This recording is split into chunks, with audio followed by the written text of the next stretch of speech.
Welcome to Books in 10. Remember, we're raffling an iPhone when we reach 10,000 subscribers. Like, subscribe, and journey with us into this fantastic book. Share with your friends, and let's create the biggest book community on YouTube together. Oh, there's a link to purchase the book in the pinned comments. Enjoy.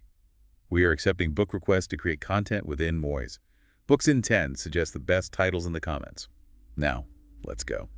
Today we're diving deep into Dante's Inferno. It's one thing to hear about the 9 circles of hell, but we've got excerpts from the Longfellow translation, background on Dante himself, and even some of Gustave Doré's illustrations. It'll really bring this journey to life for you. It's amazing how Inferno, even though it was written in the 14th century, still has so much to say about the human condition. It's not just a horror story, it's a reflection on the choices we make and the consequences that follow. Right. And starting right off, Dante doesn't pull any punches. Yeah. He's lost in this dark wood, which we know symbolizes sin, and he's blocked on his path by these 3 terrifying beasts. It's almost like a psychological thriller, right? You've got the leopard of lust, the lion of pride, and then the she-wolf. She's the one that really gets to Dante, and she represents avarice, this insatiable greed. You can almost feel his despair as he realizes he can't overcome them on his own. It's like those beasts represent the struggles we all face, the temptations that can lead us astray. And that's where Virgil comes in, the Roman poet, sent to be Dante's guide. But isn't it wild that a pagan poet is leading him through Christian hell? It's one of those details that makes you realize how complex Dante's thinking was. He saw reason, which Virgil represents, as a crucial step on the path to faith. You can't get to divine grace, symbolized by Beatrice who sent Virgil, without first engaging your intellect. So they pass through the gates of hell, and I always get chills reading those words. Abandon all hope, ye who enter here. Then the descent begins, circle by circle. What I find fascinating is how Dante structures hell. Each circle corresponds to a specific type of sin, and the punishment always fits the crime. That's what makes it more than just a spectacle, right? It's about divine justice, the idea that our actions have consequences. Take limbo, the first circle. It's not torture, but it's a state of perpetual longing. It's for the virtuous pagans and unbaptized souls. It seems almost unfair, right? These people, like Virgil himself, lived good lives. But because of the circumstances of their birth or lack of exposure to Christianity, they're denied ultimate salvation. What does that tell us about Dante's worldview? Well, it definitely reflects the theological debates of his time. Dante wrestled with the idea of God's mercy and justice. He recognized the goodness in these souls, even placing great thinkers like Homer and Plato in limbo. But he also believed that faith in Christ was essential for true salvation. So it's not just about being a good person, but also adhering to a specific belief system. It's a tough pill to swallow. But let's move on to Circle 2, where things get a lot more intense. We encounter the carnal sinners, those who are consumed by lust in life. They're caught in this whirlwind, constantly being swept away. That's a great example of how Dante connects the punishment to the sin. Their lack of control in life, surrendering to their passions, is mirrored in the way they're eternally tossed about by forces beyond their control.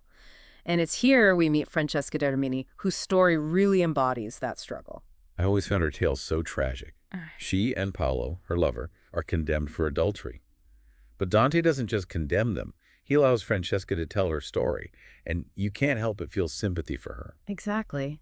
She talks about being swept away by passion, almost like she had no choice. It raises the question of free will versus fate, something Dante explores throughout the Inferno. It makes you wonder if he's suggesting that even in the face of divine law, human passion can be so powerful that it almost becomes its own kind of fate. Then we descend to the 3rd circle, where the gluttons are punished. It's a stark contrast to the whirlwind of passion. Here, everything is stagnant and foul. The imagery is so visceral. Endless rain, mud, filth, and this 3-headed dog, Cerberus, guarding it all. These souls are consumed by the very thing that brought them pleasure in life. But now it's a source of torment. It makes you think about the things we overindulge in today, right? Whether it's food or material possessions or even technology. Are we any different from the gluttons in Dante's hell? That's a great question to consider. We'll continue to explore that as we delve deeper into the Inferno. Okay, next we have the 4th circle, reserved for the avaricious and the prodigal, those who are obsessed with material wealth. Dante describes them endlessly pushing weights back and forth, unable to find balance. It's such a powerful visual representation of their futile pursuits. In life, they were consumed by acquiring or squandering wealth, and now they're stuck in this endless cycle, always striving but never satisfied. It seems like Dante is saying that true fulfillment can't be found in material possessions. But then, how do we define true fulfillment? Maybe that's something we'll uncover as we continue our journey through hell. I think that's the brilliance of Dante. He constantly forces us to confront these difficult questions, to examine our own values and beliefs. And the journey's just beginning. We've only scratched the surface of Dante's vision of hell. Join us next time as we descend further into the abyss and encounter even more chilling punishments and fascinating characters. But before we go, did you notice anything striking in Doré's illustrations of these first few circles? What's fascinating about Doré is how he captures the emotional weight of each scene.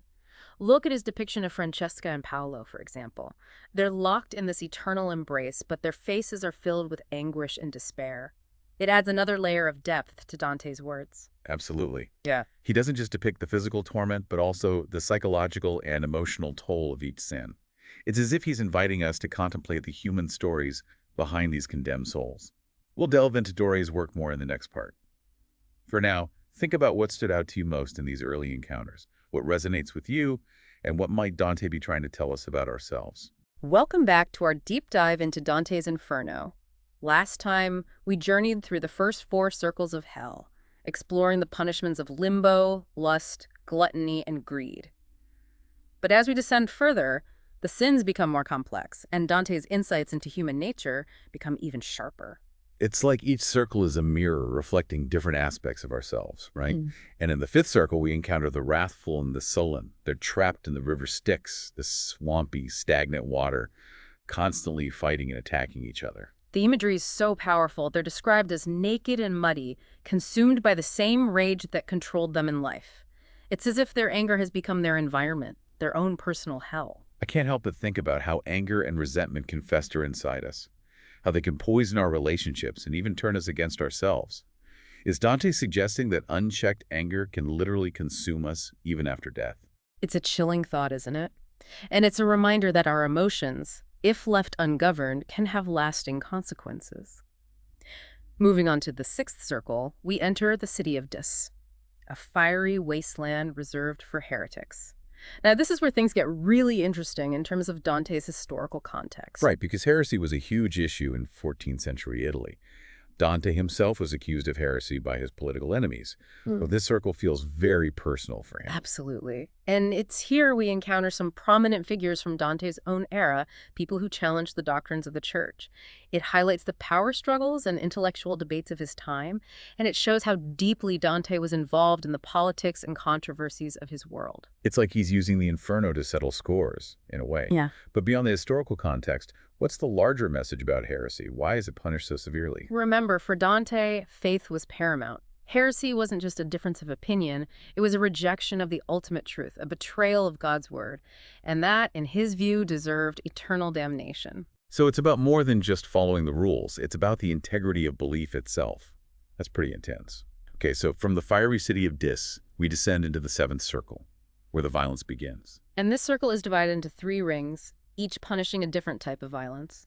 In the first ring, we find those who are violent against others, murderers, tyrants, warmongers.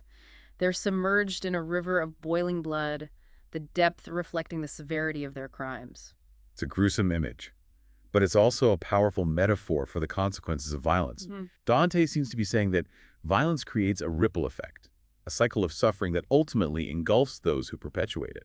And it's not just physical violence that's punished here. In the second ring, we encounter the suicides, transformed into gnarled, thorny trees. Their inability to speak, their voices only emerging as rustling leaves when broken by the harpies, is such a haunting depiction of the despair that drove them to take their own lives. It's a stark contrast to the outward aggression of the first ring. Here, the violence is turned inward, but it's no less destructive. And in the third ring, we find the blasphemers and usurers, those who are violent against God and nature. It's interesting how Dante connects usury, the practice of lending money at exorbitant interest rates, with violence against nature. He saw it as a perversion of the natural order, a way of exploiting others for personal gain. It makes you wonder how Dante would view modern-day economic systems, right? Would he see certain practices as forms of violence against individuals or the environment? It's a question worth pondering. Definitely. And it shows how Dante's work can still be relevant to contemporary issues. Now, as we descend into the eighth circle, we enter a realm of deception and betrayal, a place called Malbolge, which translates to evil ditches. And this circle is divided into 10 ditches, each dedicated to a specific type of fraud. It's like Dante's taking on white-collar crime. Exactly. And as always, the punishments are incredibly inventive. Panderers and seducers are whipped by demons, flatterers are immersed in excrement, hypocrites wear heavy leaden robes, and sowers of discord have their bodies ripped apart and reassembled. It's both fascinating and horrifying to see how Dante connects the punishment to the specific nature of the sin. But beyond the spectacle, what's the deeper message about fraud? I think Dante is highlighting how fraud erodes trust, the very foundation of human relationships and society. Each act of deception, no matter how small, chips away at that foundation, leading to a world where honesty and integrity are lost. It's a chilling thought, especially in today's world where we're bombarded with information, and it's hard to know what to believe. And as we reach the ninth and final ditch of Malbolge, we encounter the falsifiers. Alchemists, counterfeiters, perjurers, they're all afflicted with horrible diseases, symbolizing the corruption they spread. It's as if their lives have manifested physically, turning their bodies into reflections of their deceit. And this leads us to the ninth and final circle of hell, reserved for the ultimate sin, treachery. So from the flames of fraud to the icy depths of betrayal, it's like Dante is saying that the coldest hearts reside in those who violate the bonds of trust. But what awaits at the very bottom of this frozen abyss? Who are the ultimate betrayers in Dante's eyes? We'll have to wait for the final part of our deep dive to uncover that. But for now, let's take a moment to reflect. Out of all the circles we've explored so far, which one resonated with you the most, and what does that tell you about your own personal journey? Welcome back to our deep dive into Dante's Inferno.